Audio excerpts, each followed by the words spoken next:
Hi,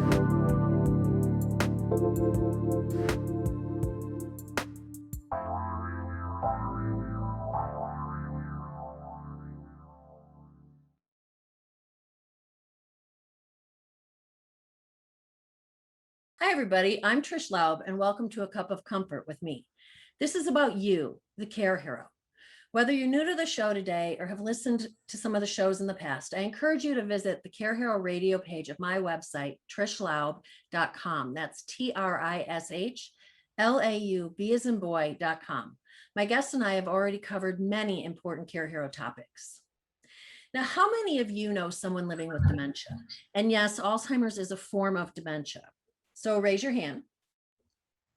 Now, how many of you that didn't raise your hand are caring for someone, or actually you may already have your hand up? How many of you are caring for someone with dementia? If you raised your hand to either question, you need to hear what my guest has to say today. If you didn't raise your hand, stay with us. You need to keep listening because statistics say that you will eventually know someone living with dementia. So this show is for everyone. As many of you may know, I manage the daily and medical care as well as the hands-on care hero, as well as being a hands-on care hero in the trench for my parents for 2.5 years. That was the last 2.5 years of my dad's journey of living with Alzheimer's for likely 20 years. During that time, my family learned a lot about what worked well with my dad, mostly from what we tried that did not work well. For example, we learned not to ask him questions, such as whether he knew who we were or not, but instead to just give him the information, to just tell him. Recently, I heard an interview of my guest on the Love Conquers All's podcast.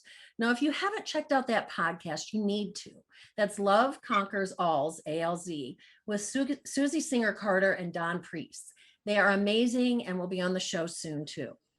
Anyway, in regard to talking with someone living with dementia, my guest said the following, and I think it is absolutely beautiful. Tell them who they are and who you are. Then tell them your relationship. Tell them who loves them and who they love. And then tell them the stories of their life because you want them to know that they lived a good life and they did it good for people. Wow. That sums up my guest's approach to interacting with someone living with dementia. What do you think about that? Does that sound good to you? Could you do that? I know I could.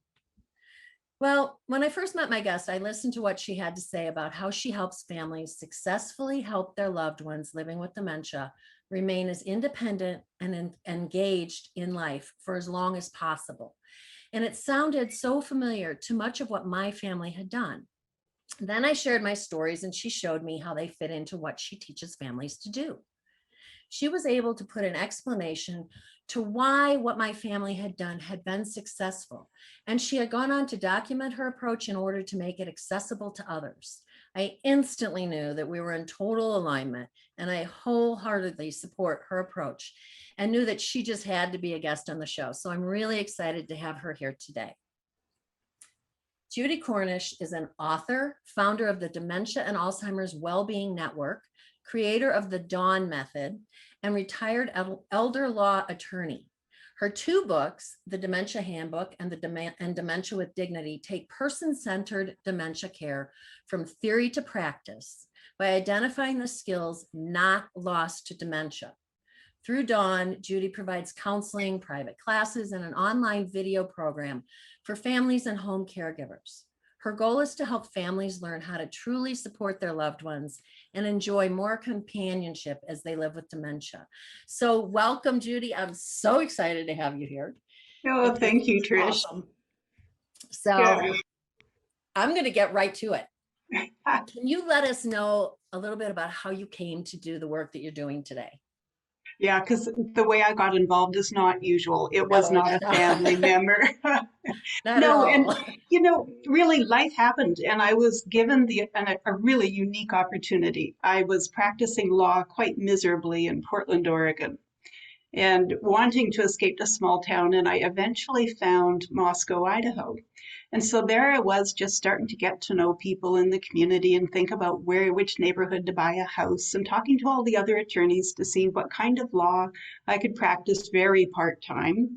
as I gardened and skied, and I got to know a neighbor, a lovely woman in her mid-60s, who told me, I'm pretty forgetful. In fact, that's the best. I'm better at being forgetful than anything else I do. And as I got to know her, one day that her daughter came to town and said, Mom keeps losing the car. We're going to put her in a care facility.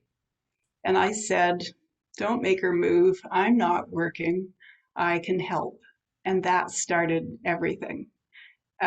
So Dawn, everything I've learned has come from working with people who were living at home, experiencing dementia, and their families allowed them to stay put a little longer in this small town. And so I was able to see what it actually looks like to experience dementia when there are no other factors already introduced to the person's life, such as having to move to a place and a situation they've never lived in before. Sure.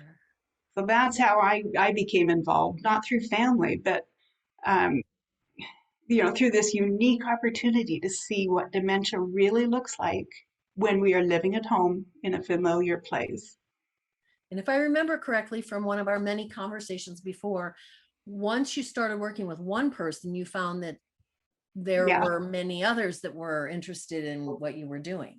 Yeah, I volunteered with the first neighbor, and I think it was within 2 weeks I had about 6. Oh, the phone would ring, and they'd say, "Hey, I hear you're working with so and so's mom." And within 2 months, I had to Google business plan to see if I might have started a business, and apparently I had. And so I needed to hire staff, and that it to me, I'm not a medical professional. I'm a lawyer. I'm not a primary caregiver who must spend 24/7 with one person. And so and I put aside my career so that I could spend more of my waking time with people who were experiencing dementia than people who weren't for 5 years. And that allowed me to see what the strengths are, what really happens, and what we can still do. And that makes such a difference if you understand how to work with dementia instead of just reacting to every crisis that appears and happens. And that for me ties so very much into the concept of fighting against versus fighting for. Right. You're fighting for what is there, and there are so many things that remain. Yeah. So what is DAWN? What is the DAWN method? So DAWN, that's the acronym for Dementia and Alzheimer's Wellbeing Network. But the method itself is, I teach it in 8 classes because there's 8 key principles. And so the DAWN method is technically, in the world of dementia care, it falls under the category of habilitative dementia care, where we recognize that the person cannot be cured and cannot change back to who they were before. They're on the road, they're on a path that's inescapable. And so instead of expecting the person to change and to use skills they no longer have, we expect to change the environment. And this is just like raising children, right? The children have changing skills, and we just change the environment as the child's abilities change and skills change. So it's a habilitative care. And habilitative care now is being coined as person-centered dementia care. And that's a wonderful thing. That's saying we are going to pay attention to the person. We want to not be focused on the disease. We want to be focused on the person and preserve dignity and autonomy. The DAWN method goes a step further because I was able to identify the strengths in dementia. And so the DAWN method is habilitative dementia care that is person-centered and strength-based. And that is, of course, the only way we can truly be person-centered is if we understand what our loved one can do and what they can't do. And what they can't do, we take over and we just do that for them. And what they can do, we need to understand what skills they're using, or we will inadvertently be giving them the wrong messages. Absolutely. I mean, I've got to say, I've got chills right now. I want to cheer for Judy, because it's really about maintaining the person's dignity. To me, it is. Yes, and to Totally. play to their strengths and to utilize that and just kind of compensate for those things that they can't do in a kind and compassionate way. I mean, yay. Yes. It is so Yes. very different than much of what is being done out there. Right. But So think about it. I really resist this us and them yeah. dialogue that begins as soon as you start tagging people with diagnoses Yes. and symptoms. And every day I interact with people who have better memory skills than I do, or who have better rational thinking skills than I do, or intuitive thinking skills, or attention skills, and they accommodate me. Mm-hmm. And the reverse is true. Every day I interact with people who have less skills than I do in some area, and I accommodate them. So now that somebody is diagnosed with dementia because they're experiencing a pattern of cognitive skill loss, why do we not accommodate? And that's when you quoted me being on the show with Susie Singer Carter. That was what I was commenting on. I was saying, Yes. we've got our skills. We just need to recognize what they can't do anymore, and we just do it for them. If they're And lacking memory skills, we can use our memory skills for them. and to stop expecting those skills to be there, not to what I can't think of the word that I want. Not expecting it is different than dismissing it, I guess, or just Yeah, assuming they don't have that capability. But if they right, really don't, then it's not good for anybody involved just to expect them to be able to magically get that back. right, Yeah, I so support that. I mean, so what you said is so important. You're treating the person, not a disease. right, The right, person is not the disease. I never ever once looked at my dad and thought he is Alzheimer's, let alone that he has Alzheimer's. He was my right, dad. He was the same right. person. And Yeah, I don't mean to minimize it, but how do I know what he would have been without it? right. I And can't say, well, he isn't going to be that because I don't know what he would have been. exactly. Yeah, So just treating the person on the day wherever they are, just like you would not only children. I mean, my friends and I are all in different places every day. right. Yeah. And life So is a journey. We all yeah, change. We all gather skills for a period for the first part of life. And then we maintain skills and hone skills as adults. And then all of us as elders are beginning to lose skills. Our skills are becoming less than they once were, but that's appropriate. That's right. That third stage of life is where we stop being so focused on doing and accomplishing and gathering, and we start being being, and yeah. sharing and thinking, Oh, I love that. spending time, sharing our time with people, being with Yeah. people. That's our role as elders. And if I'm experiencing dementia as an elder, and you still have your memory skills and I'm losing mine, why not, instead of throwing your hands up and saying, she doesn't remember me anymore, that's it, I've lost her to dementia, why not use your memory skills and say, hey mom, how are you? You know who I am? I love you so much. You and me, we really love each other. Boy, my favorite memory you used to tell me, and then share your memories, share her memories. We don't lose our skills. Why don't we use them when they Right. can? And I find that a direct link in is through the emotion. Yes, Remember this memory, or I love you, those things. I mean, it took me about 5 seconds or less to connect with my dad, all the way up to the right, last time he was conscious in his life. right. And it Yeah, was through our eyes, and it was a connection, talking about our eyes. And yeah. Yeah, that doesn't go away for them. one time a client said to me, and I was trying to tell her stories about her lifelong friends. I can't remember their names now. It was, George and Mary or something. And so I was giving her this memory and I was saying, you guys and George and Mary, you four, you used to. And I was saying all this and she stopped me and she said, George and Mary, George and Mary, I can't remember what that means, but it makes me feel really good inside when I hear it.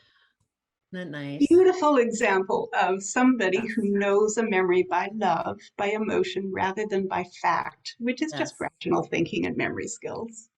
Yes. I'm going to kind of jump to a different place here because I know we agree on this. You hear so much about behavior with people living with dementia and that is a symptom. And I do not believe that.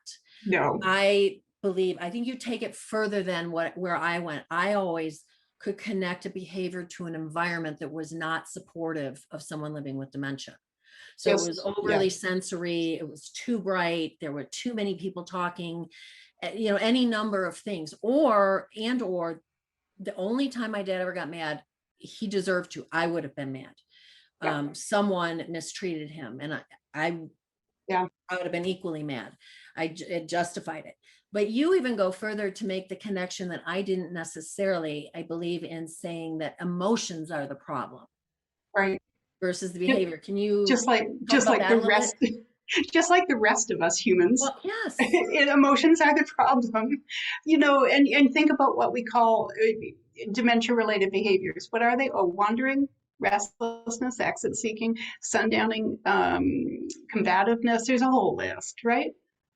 I've Aggression, seen perceived I, aggression. right. Okay. So I have seen human beings of every age demonstrate every one of Yes. those behaviors. Now, you put a human being in a stress inducing situation or environment, immediate situation, you will get a stress response. You'll get fight, flight, fawn, or freeze, depending on the person's past life experiences and their personality. But the person who's experiencing dementia is experiencing the loss of cognitive skills that they had relied on and had at their disposal for their entire life. Yeah. We start gaining and using rational thinking skills and memory skills at the moment of birth. We start losing them to dementia. And can you not imagine what it would feel like to walk into your own kitchen one morning and not be able to use sequencing skills, which are just rational thinking skills? And so you cannot make coffee in your own coffee maker. You go to put a load of laundry in, and you can't figure out which button works. But it's the same old washing machine you've been using for years. Somebody walks into your presence, and instead of having that flash of recognition, you don't. And there you are looking at somebody, and you're wondering, is this my spouse? The person I am most intimate with in the world for decades? Is this a daughter, a son, or is Mhm. this a caregiver, somebody I've never met before? Or a Think, perfect stranger. or a perfect stranger who ought not even to be in my room. Now, think of how that would feel. That's a stress inducing situation. And yes, if we don't have those cognitive skills, we are going to have emotional reactions. Yes. And so that's the Dawn method, just 7 basic emotional skills, needs for security, needs for well-being. And it's interesting you say the word security, because our mantra with my dad was, you are loved, you are safe. Yes, Because you could see sometimes there was just a moment of right, right, recognition of not knowing. And I would right. just say, you know what? You're loved, You're you're safe, you're good, we're here. safe. We're here. And it We just will made take care. everything go Right. down, go off. And absolutely. I mean, your example, your explanation of that is so great, because think about the fear that would be. I mean, I have a moment glitch now and then of like, oops, Right. wait, what? Oh yeah, okay. You know, Yeah. Yeah. but It's called a yeah, senior moment, you know? well, kind You of, just yeah. have these things. Yeah. Except I've had them, probably my whole life.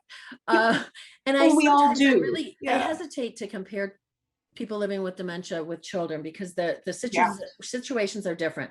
They're not Yes. children, they're full grown No. adults who are losing Yes. skills, not children who are gaining them. But there are some parallels in a way in how you can diffuse some things, or some of the skills you could use. You take the one tantrum my daughter had. We were in a restaurant and it was just too sensory overloading, and she Right. lost her cool. And I Right. just took her out and held her outside and quieted her down, told her she was fine, and life went on. That's a Right. skill I could pull back from them. Right. The key for all of us, children, adults, and elders, especially elders who are experiencing the loss of cognitive skills, is respect. And Oh, I amen. think I shudder when I hear people say, well, you didn't earn my respect. Wait a minute. I know English is a rather ambiguous, vague language. But no, Yeah. no, no, no, no. People do not earn our respect. We are respectful of other people and hopefully other life forms as well. We owe respect. And Yes. that to me is that, you when you talk about how you provided care for your father, that think about what it means to experience dementia means to lose memory skills, which you gathered and built up a huge bank of past knowledge in all your years of life, as long as you've been alive. And you also have rational thinking skills. So you have memory skills that instantly tell you what is occurring in your presence. And you also have rational thinking skills to analyze it, even if you had never seen it before. The person who's experiencing dementia has lost both of those. Right. Fully present. If I'm experiencing dementia, I'm fully present. I have intuitive thinking skills that are entirely intact. And my intuitive thinking skills are gathering raw data. Everything that I can see, hear, smell, taste, or touch is coming in loud and clear. There's no memory skills distracting me with the past. There's no rational thinking skills enabling me to ponder the future. I am 100% present in the present, the psychological now of 3 seconds, fully experiencing raw data, unable to process, to interpret that raw data. I need my companions to help me understand I'm safe, to keep me safe, to give me explanations, to not demonstrate anger or concern or fear, to just let me know that everything's okay the way you did for your dad. Beautiful mantra. Well, and I think I want to just leave this thought with the people who are listening. I believe we're the keepers of the identity of those living with dementia. Right. And that one of our responsibilities, if we have stepped into that role, is to protect their personhood. Right. I know you and I could talk for hours and days and weeks, probably. Maybe someday we'll go skiing and do that, because I heard you ski. Yeah. But we're going to have to start wrapping up here. You have so much information. I could not be I should be like the poster child for Judy and Dawn.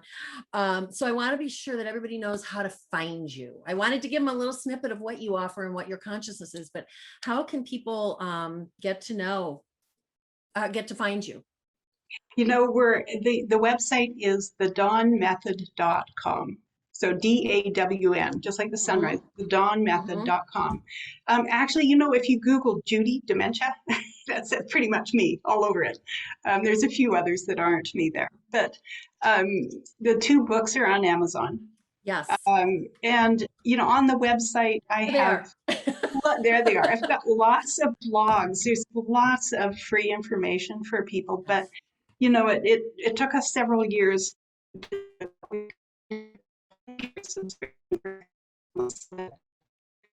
videos, and they're short because you need short videos if you're a caregiver. And if you go through those, we sell it as a subscription for a year, because that way everybody in the family has time to go through them. And if you bring in other caregivers, have them watch and have them listen. If we understand what our loved ones are still doing and what they can't do, then we can stop embarrassing them and frustrating them and terrifying them. And then companionship carries on.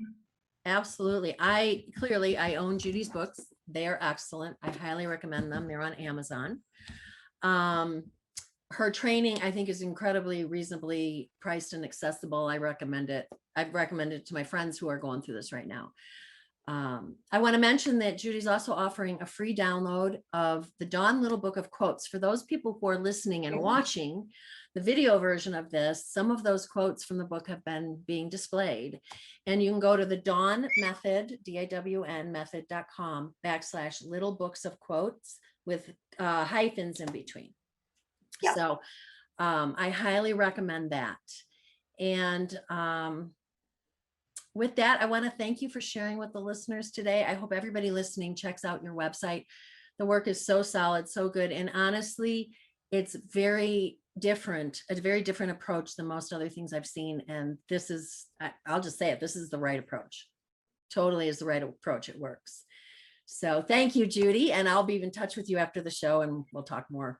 Sounds great. Thanks so much, Trish. Always a pleasure. Yes, yes. I want to thank all of you for tuning in today and sharing this time with me. There's so much more to come, and I would love to hear from everybody listening. Please reach out to me with questions, comments, topics you want to hear about, or share your story with me. I've had, active and past care heroes on this show sharing their journey and what they've learned. So go to the Care Hero radio page of my website on trishlaub.com and fill out the contact form, or email me at info@trishlaub.com and let me know where you're listening from. I'd just really like to know. I'd love to hear from you. And while you're there, download the PDFs that I create for each show.